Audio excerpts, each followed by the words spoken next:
to the Linen Effect, episode 7. I'm Mr. Derp and here is Mason's Kitchen.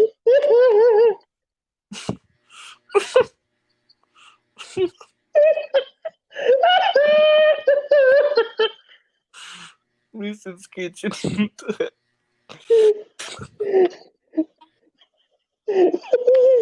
yes. That's what you get for not showing up Saturday.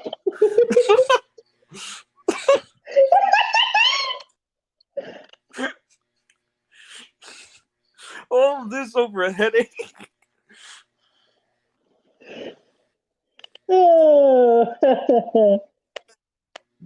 I'm gonna kick myself out. Okay, we're gonna kick ourselves out.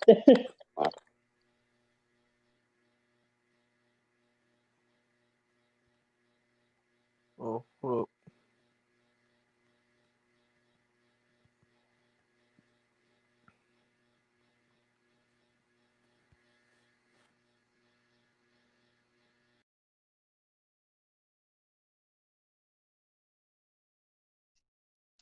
Oh, dang it.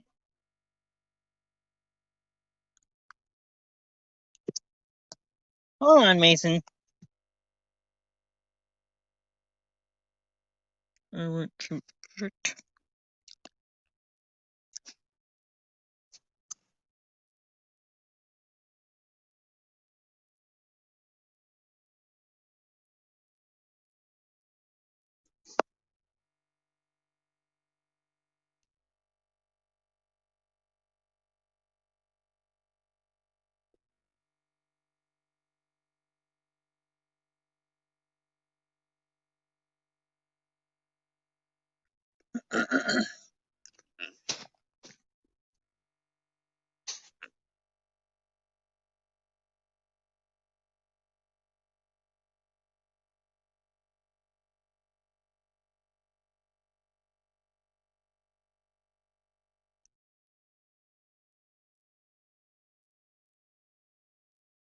Oh, dang it. I want to start another one. What are you doing?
Okay, I'm here. And that was just a little humor. I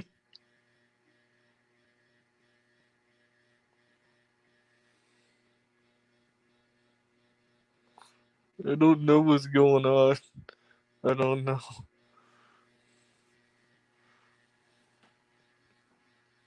Len's having technical problems.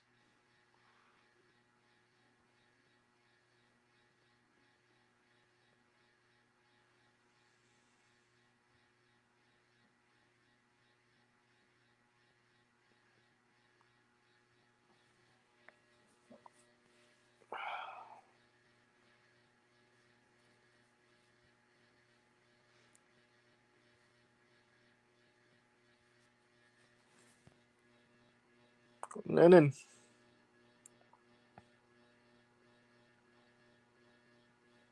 What's going on, man? You having you had a difficult time with StreamYard. I don't understand.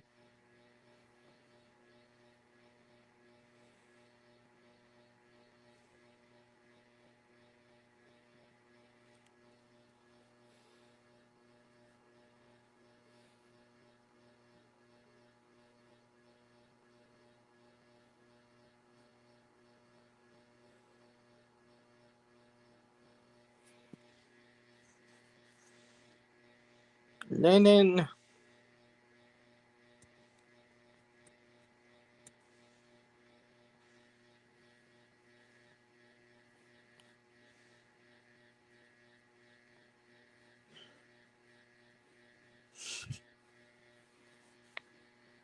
There you are.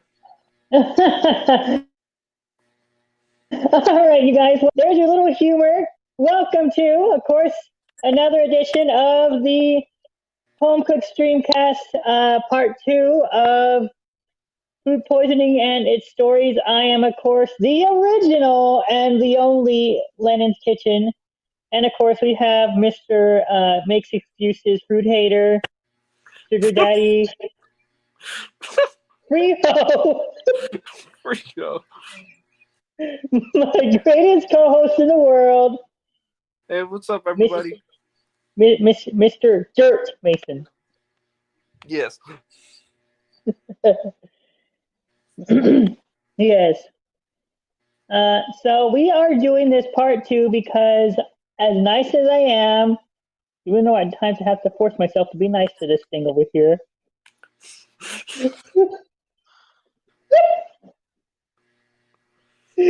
um, I have been nice enough to do a part two with just him since he wasn't here Saturday.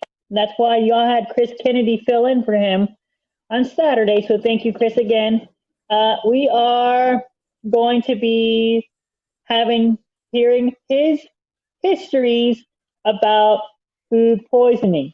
So without further ado, check out Mr. Dirk Mason. And if you like this live stream, get a thumbs up as well as subscribe to me, subscribe to him, blah, blah, blah, blah, follow. Yeah, you know the drill. All right. So All right.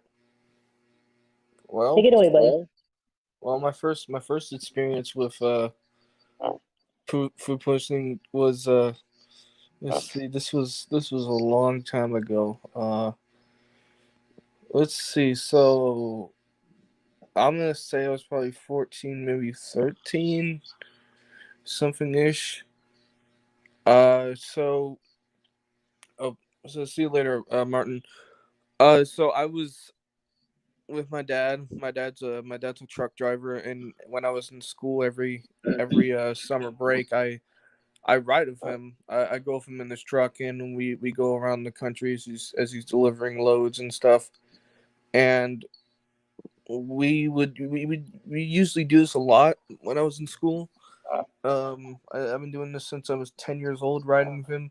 So we usually go to the truck stops, get something to eat, and sit at the truck stop for the night.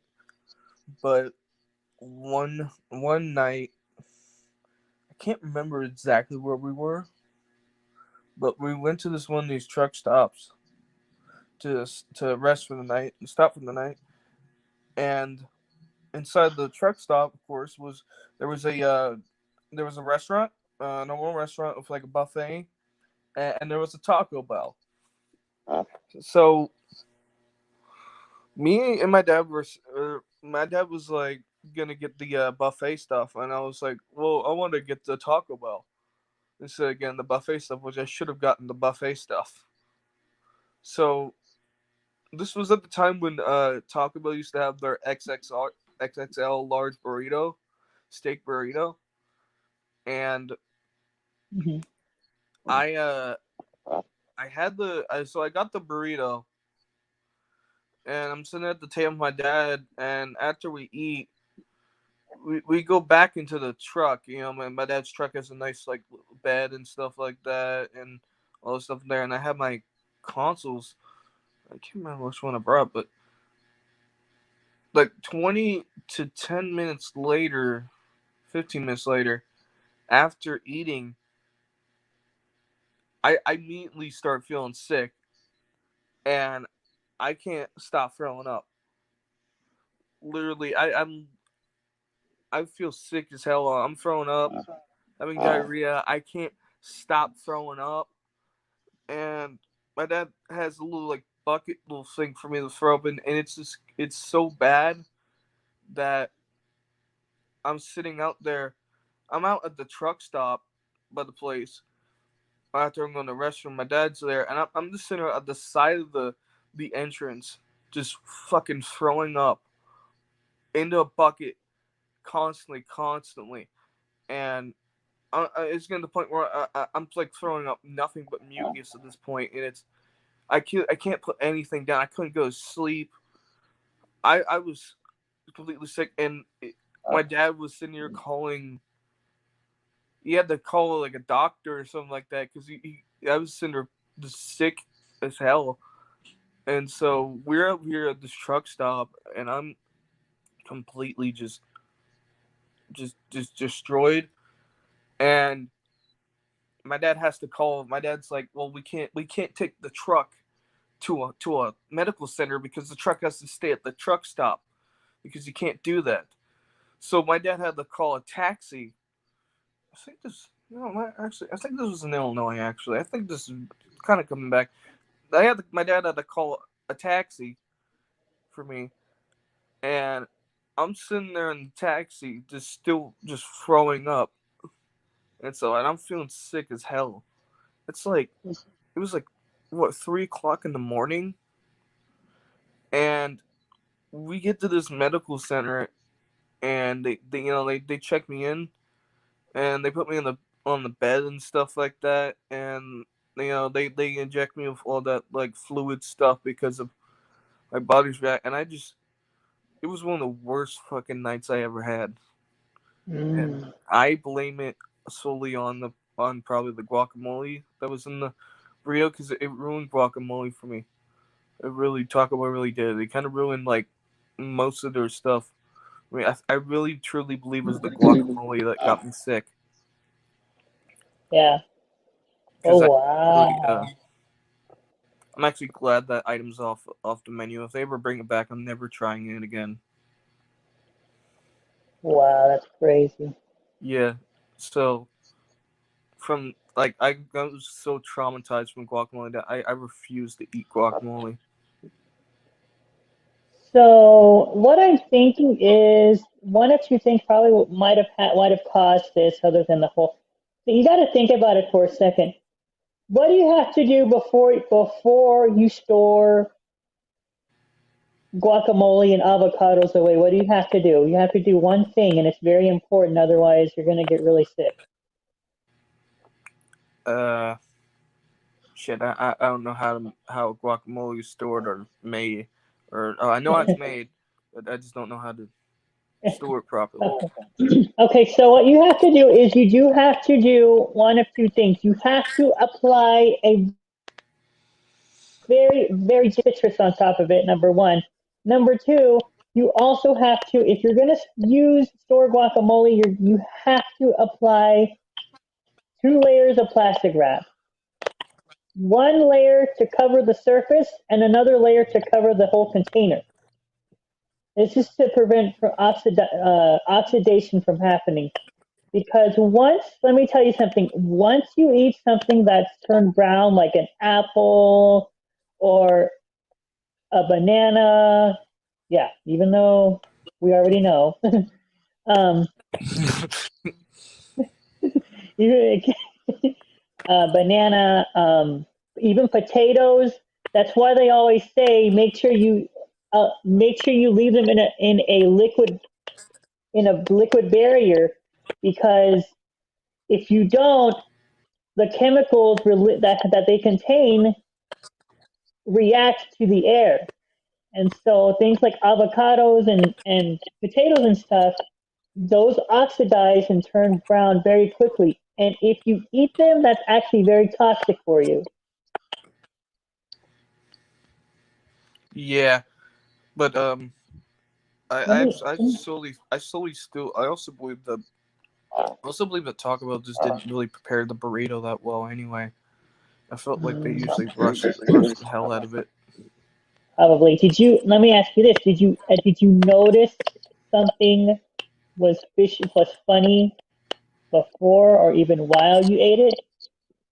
I I think honestly this time when this was actually the I didn't notice anything fishy at the time when I was eating it.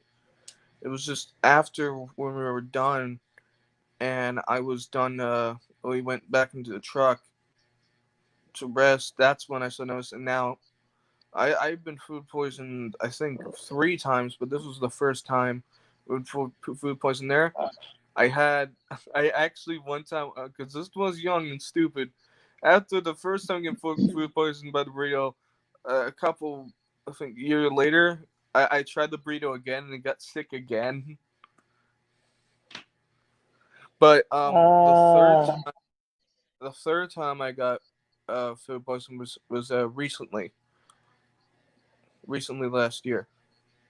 uh-huh. It wasn't Taco Bell. It was another place. When I was the third time when I got food was I didn't feel so good when I started eating the burrito. The third time when I ate this other place. But Mm. basically those are like the worst time for me to get sick because oh god, it was horrible. It Mm. was on the road too, so it's like it was not on the road, but basically my dad has to be moving that truck in the morning or something like that, and I'm sitting over here sick. Oh, yeah. Let me ask you this. Was that your first time you've ever tried an avocado? I think it was. Yeah, I think it was because Okay, so here's your answer. Here's the answer. You're allergic to avocado. hold on, say it again. Your mic cut out.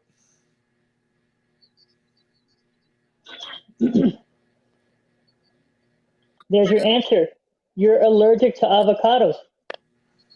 I might be because it reacted pretty badly to me.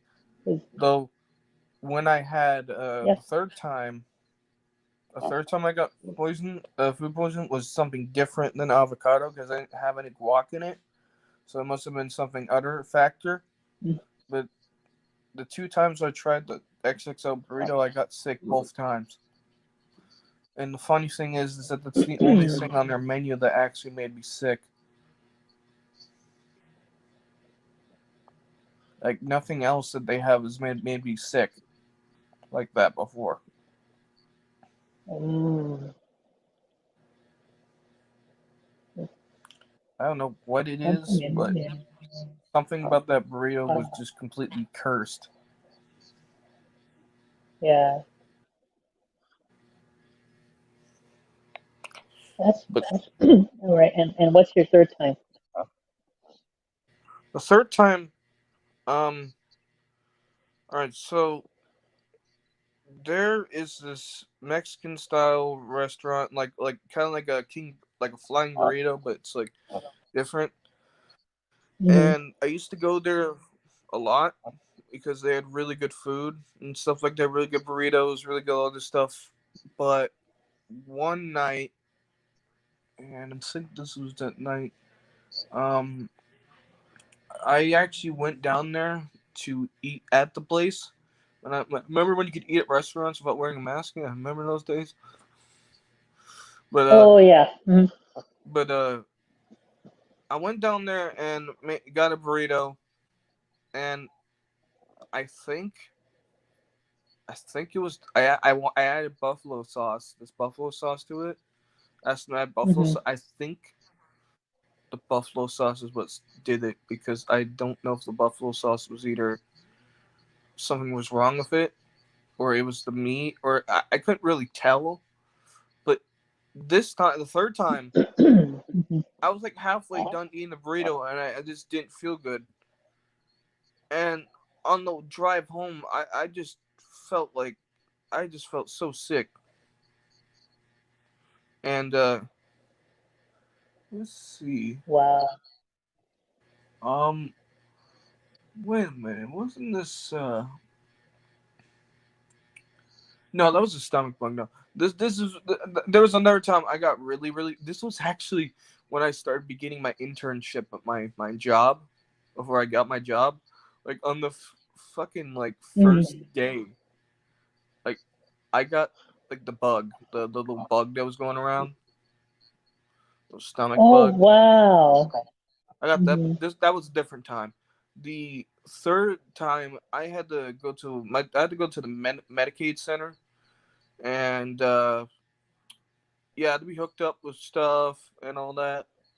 Sitting there sick, I couldn't go to sleep. Sitting there bitching to my parents. I need to go to I need to go to the hospital. I don't feel good. I don't feel good. All that shit. And after Mm-hmm. I got better and all that kind of stuff, dude, I got a bill from the Medicaid center for $700. Ooh. Man, that shit could have went to the place over there, but I didn't really want to press charges to them. But Mm-hmm. 700, dude, that's literally 700 is literally what I have to. What matter of fact, 700 is what literally I have to pay on my fucking tires on my car, because my fucking tires on all four tires on my car need to be replaced next service, and they're the top line tires. They're Continental tires, and Ford wants to charge me 700 for each for four tires, because they're like 140 a piece. Uh-huh. That same bill, that same medical bill is almost how much Ford wants me to pay for my 4 new tires that I need on my car. Wow. And they My call bad. and Me and my dad had to split the bill, because he knew I couldn't really chuck $700 on a medical bill, so we had to split the bill. mm. Ah, So that's that sad. time, yeah, 700, yeah, dude, like seriously, like 700 They call just for some fucking needles inside of my arms to put some fluid in me, and all that shit. yeah. Even with insurance, it still costs 700, right? Yeah. Imagine I'm fucking COVID and having to use a ventilator, and then surviving COVID, and then they hand your bill and it's the fucking price of a Ferrari Enzo. Oh yeah, exactly. But luckily, our local news here in San Antonio, they have this thing called "Show Me Your Bill," and they literally help people get out of medical debt. Like they find out hidden secrets that the insurance companies are doing that they don't want to tell you, and they tell you that make sure you read the fine print if you get a bill like that. Yeah, That's crazy. I say honestly, I say student loans is better than getting medical bills, because student loans stick with you forever. While medical bills, if you die, at least you don't have to pay the fucking bill. Oh, Because Mason. with the student loans, think about it. Student loans, you can't get out of that shit. No, you can't. It's like I'd rather own money to the mafia than owe student loans, because at least the mafia will fucking whack my ass when I don't pay them. You know what I mean? Student loans will Hmm. stay there until I'm like 80 years old if I don't pay it. Oh yeah, definitely. And then the worst part is that there's people out there that literally are in like thousands and millions, like hundred thousands of dollars in debt due to student loan, and they don't even have the fucking job that they were trying to learn at all. They're still there Hmm. sitting there working at McDonald's with a fucking like a fucking master's degree, and like almost $100,000 in debt. And that's That's something that I feel really bad for people that are having this, like,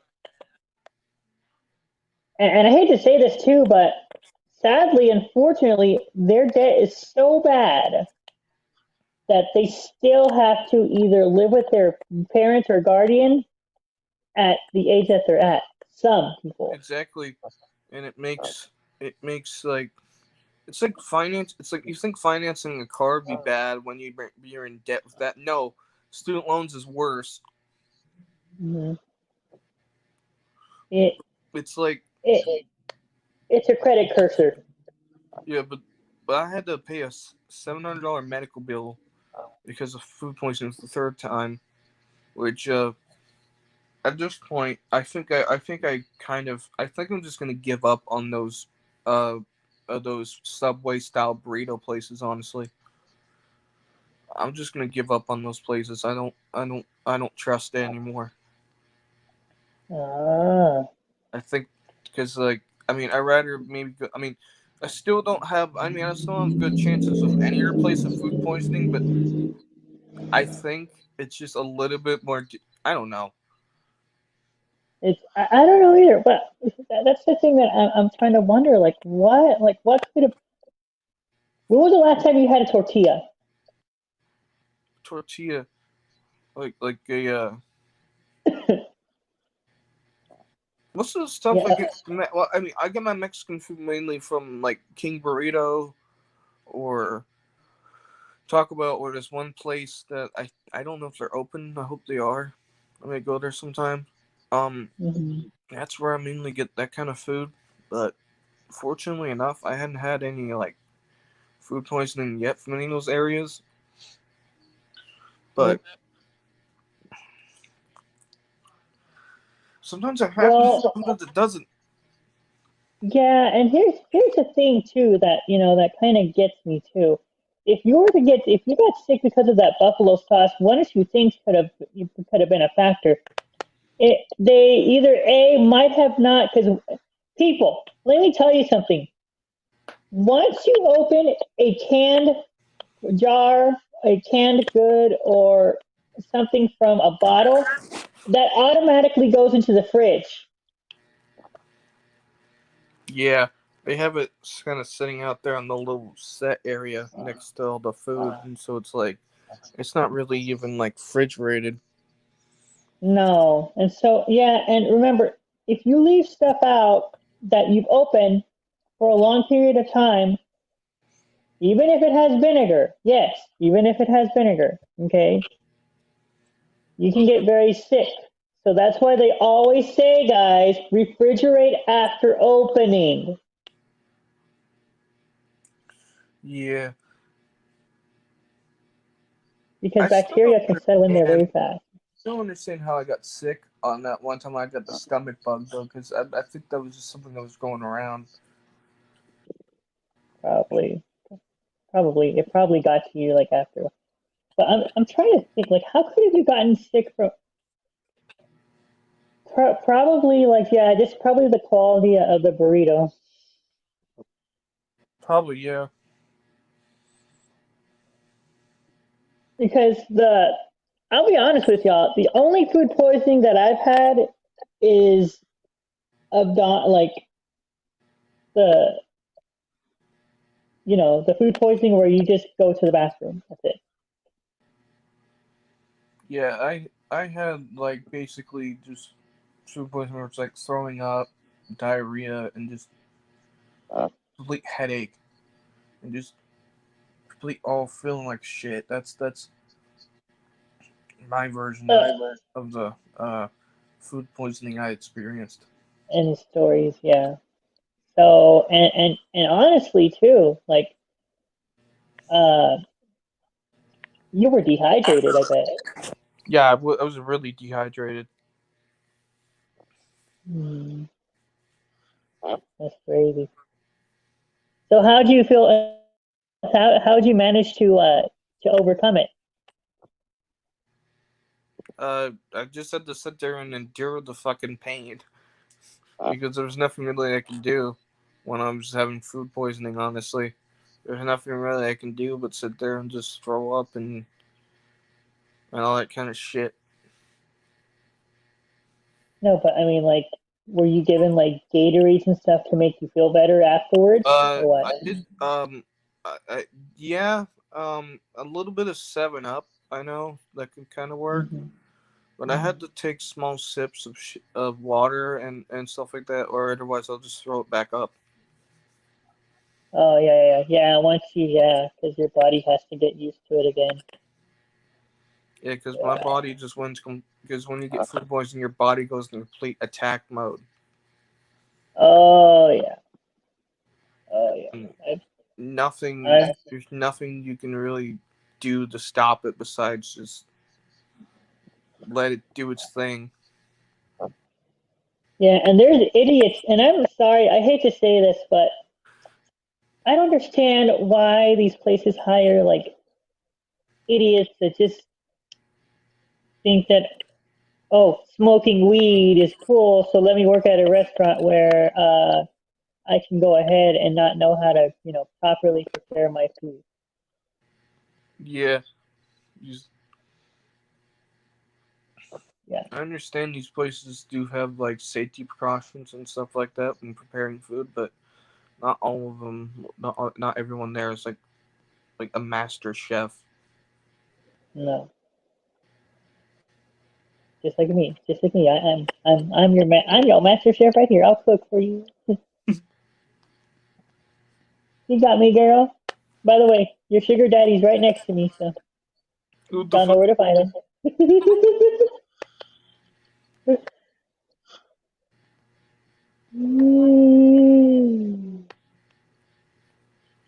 Oh man. Um. Anything else, Mason? That's pretty much it for my story. Okay, yeah. So that's basically it, guys. This concludes our food poisoning and its story series. You guys, hopefully you guys enjoyed this. On Saturday, we're going to be talking about foods that do belong and don't belong, should stay, and that just should be left alone. Thank you guys so much for watching. I'm Thank you. Lennon from Lennon's Kitchen. And I make cooking easy. I'll see you guys in the next live stream. Bye, guys, and have a great rest of your Thirsty Thursday. All right.